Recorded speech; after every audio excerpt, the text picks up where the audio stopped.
విద్యారంగాన్ని ఎంత భ్రష్టు పట్టించారో వైద్య రంగాన్ని కూడా అంతే భ్రష్టు పట్టించారు.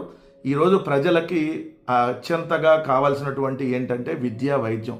ఈ రెండు రంగాల్ని ఎలా భ్రష్టు పట్టించారో మనం ఇప్పుడు విద్యారంగానికి సంబంధించింది ఏదైతే మనం ఇప్పుడు చూసాం, ఏదైతే బళ్ళు మానేసినటువంటి పిల్లల సంఖ్య రోజు రోజుకి పెరుగుతుంది, డ్రాప్అవుట్స్ అనేది.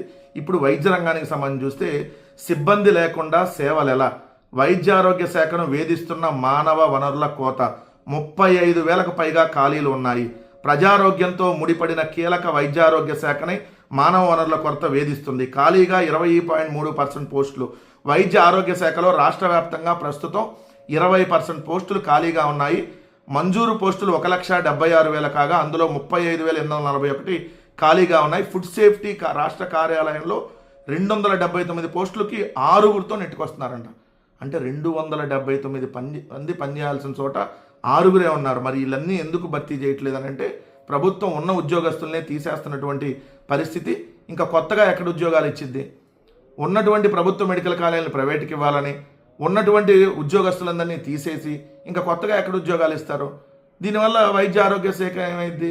నాశనం అయిపోయింది ఇప్పటికీ. సో ఆయన కన్సల్ట్ మంత్రి ఎవరు? అదే మన ఈవీఎం సత్యకుమార్ యాదవ్. మనం ప్రతిసారి మాట్లాడుకుంటూనే ఉంటాం ఆయన గురించి.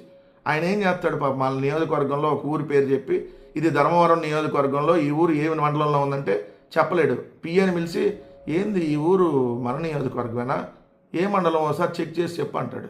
అట్లాంటి ఆయన వైద్య ఆరోగ్య శాఖ మంత్రి. కానీ జగన్ గారిని తిట్టమంటే పొద్దున్నే నీట్గా రెడీ అయ్యి మేకప్ వేసుకొని వచ్చి కూర్చొని మరీ ప్రెస్ మీట్లు పెడతారు మగ మంత్రులు కూడా.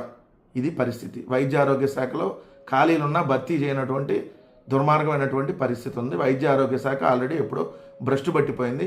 ఏదైతే ప్రభుత్వ వైద్యశాలల్లో ఏదైతే కుక్కలు వస్తూ ఉంటాయి, ఎలికలు కొరుకుతూ ఉంటాయి, సో వాళ్ళకి మెడిసిన్ దొరకదు, మెడిసిన్ బయట కొనుక్కోవాలి. సో ఇది ఆరోగ్య శాఖ దుస్థితి.